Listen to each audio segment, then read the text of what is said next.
شوفوا الغريبة كيفاش كتجي مشقة ولذيذة وغزالة، كتجي كترمل. غريبة البهلة من اشهر الغريبات اللي تتكون في بلادنا في المغرب. مهم غادي نحضرها معاكم بالمقادير ديالها وكل شيء. المهم واحد السلام عليكم الحبايب ديالي، كنتمنى تكونوا بخير وعلى خير، صحة جيدة ان شاء الله. هانتوما المهم هنا عندي زنجلال ما محمر ما والو، كيكون عادي، ونص كاس ديال السنيده، وعندي كاوكاو اللوز محمرين غير شي شويه ومفرشين، عندي الدقيق وعندي الزبده والزيت. المهم دابا غندير معكم المقادير تدريجيا. هنا غادي ناخذ واحد 2 معالق كبار ديال الزبده النوعيه تكون نوعيه جيده او مارغرين. المهم انا خديت هاد الماركه هادي. وهنا غندير غير نص كاس ديال الزيت. المهم نتوما ديروا عفوا نص كاس ديال السنيده، نتوما غادي ديروا قياس اللي بغيتو. وهنا غندير شاصي ديال فاني. غناخذ واحد قليل من الملح، ماشي قبيصه وانما واحد القدر، لان هي كتبغي تكون شويه مالحه تتجي لذيذه، حيت حلوه بلديه. المهم هنا كما كتشوفوا غير تنحيد شويه الزبده اللي بقات ليا في المعلقه. هنا غادي ناخذ كما شفتوا 2 كيسان عامرين ديال الزيت المائده. هي غريبه البهله هي راه الصراحه كتصايب بالزيت المائده، كتكون غير بالزيت، واللي بغى يضيف الزبده راه مزيان. هانتوما غادي نحرك المكونات نخلطهم كاملين مع بعضياتهم مزيان مزيان، غير باش ينسجموا لينا مع بعضياتهم. ومن الاحسن تكون الزبده بدرجه حراره المطبخ، تكون شويه ماشي شاده في راسها، باش دغيا نسجم مع المكونات. هنا ضفت الكاس ديال اللوز وكاوكاو اللي هما مهرمشين مع بعضياتهم، وكاس ديال الجنجلان. غادي نحاول باش نخلط الخليط مزيان بيدي، نخدمو مزيان. من الاحسن تخدمي بيديك وما تخدميش بشي بالفوي ولا شي حاجه، باش تحسي بهذيك الخدمه مزيان، باش تخلطي المكونات جيدا. ايوا حبايب ديالي، غادي نبقى مستمره في الخليط مزيان. وهنا غادي ناخذ واحد الملعقه ديال القرفه مطحونه كما شفتوا، وملعقه ديال الخميره الفوريه ديال العجين، ديال العجينه طبيعيه. عاد غندير شاصي ديال الخميره بيكين باودر ديال الحلوى خاصه بالحلويات كما شفتوا. صافي هنا غادي نضيف الدقيق تدريجيا غير بشويه بشويه بحال هكا. صافي وغادي نجمع الخليط، نبقى حتى نحصل على هذاك القوام اللي بغيت انايا. المهم كما شفتوا هاد الغريبه هذه الصراحه راها ساهله، مكوناتها بساط واقتصاديه وكتجي غزاله ما شاء الله. هانتوما شوفوا القوام اللي حصلت عليه بحال هكا، خاصها تكون ما قاصحاش وما رطباش بزاف. صافي انا غادي نحاول ندير كويرات متساويه اللي غادي ندخلهم ان شاء الله الفران. دخليهم من الفوق باش تكون العافيه عليهم من الفوق باش يتشقوا شي شويه، عاد تهبطيهم لتحت. المهم هنا غادي ندوز غندير واحد الحلوه واحده اخرى اللي هي عاديه. غندير 4 البيضات. هنا عندي قشور ديال الليمونه كامله، وعندي الزبده الزا دانون فاني، كاس ديال الزيت، نص كاس ديال السنيده كما شفتوا. صافي وغادي ان شاء الله نخلط هاد المكونات. غادي ندير غير حلوى عاديه ديال القطاعات.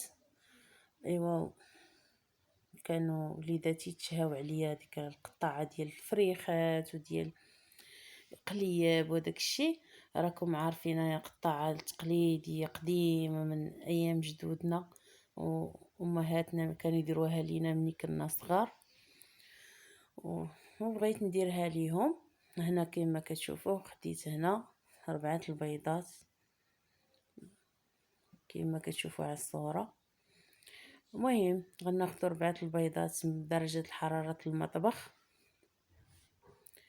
وغادي ان شاء الله نضيف ليهم السنيده، ومن بعد غادي نضيف هاد الشاصي ديال الفاني كما كتشوفوا. وهنا غادي نضيف قبيصه ديال الملح، ايوا، وغادي نضيف واحد الملعقه ديال الزبده، ملعقه كبيره ديال الزبده. وغادي نحاول باش نجمع المكونات مع بعضياتهم مزيان.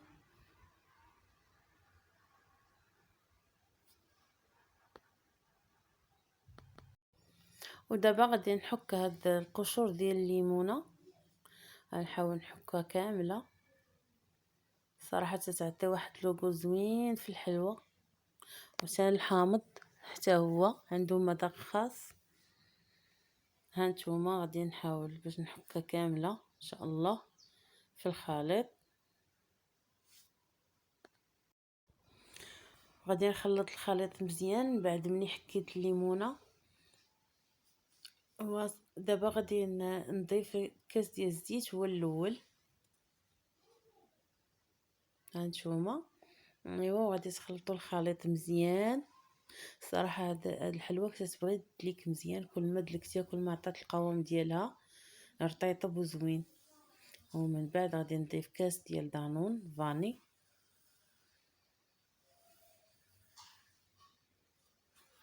صافي غادي نحرك المكونات مزيان نخلطهم.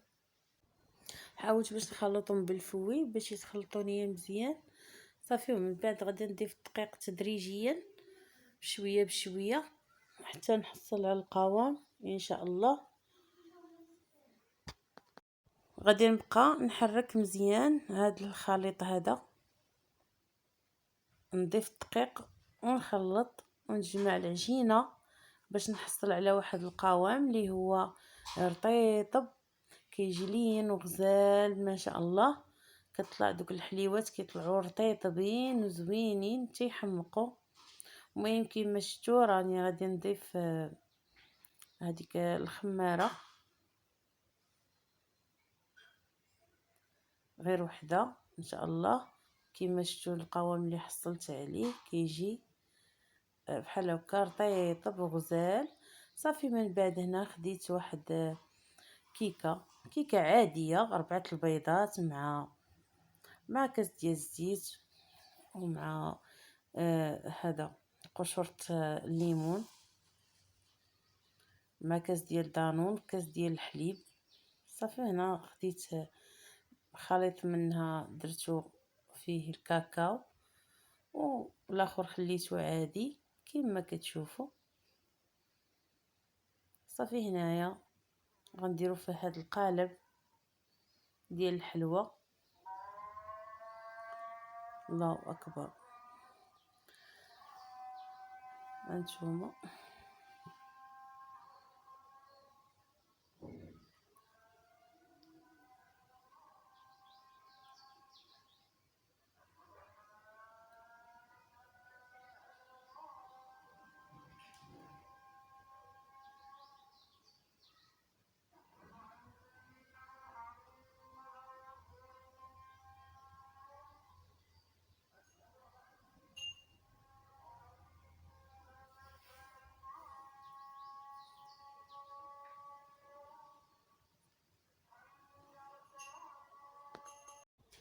صافي الحبايب ديالي درت هذيك الكيكه طيب. وهنا طابت ليا هاد الحلوه ديال الباله كما كتشوفوا.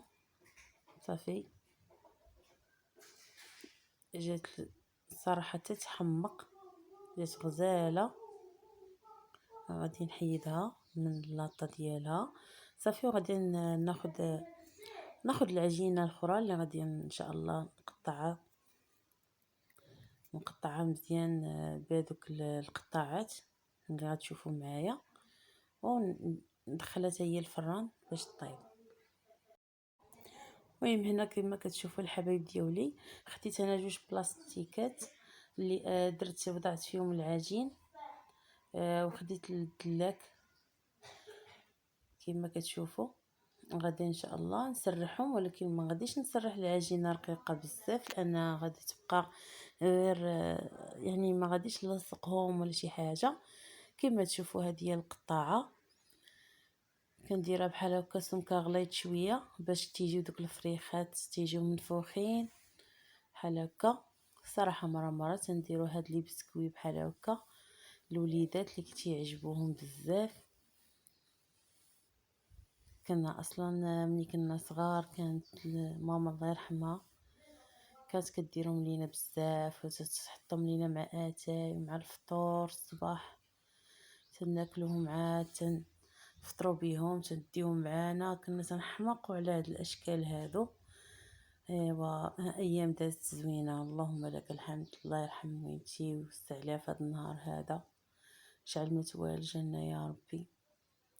خلات لينا ذكريات اللي هي غزاله بزاف كنتفكرهم بها. من احسن الذكريات هي ذكريات الام مع وليداتها، الله يرحمها ويوسع عليها. المهم كما كتشوفوا هادو مشكيلات اللي درت، اللي غادي ان شاء الله نديرهم نعمر بهم اللاطه وغادي نردهم يطيبوا في الفران. كما كتشوفوا هانتوما كيفاش كيجيو. كان لكم تزينوهم بالشوكولا، ديروا فريخات ديروا ليهم عوينات وهذا. انا كنت صراحه درتهم سامبل مكانش عندي شوكولا صافي حضرتهم بحال هكا سامبل، جاو غزالين والمذاق رائع ما شاء الله. صراحه قشورة الليمون وقشورة الحامض كيكونوا يعني كيديروا واحد لوغو غزال في الحلوى. كما كتشوفوا الحبايب ديالي هادو مشكلات اللي صايبت معاكم.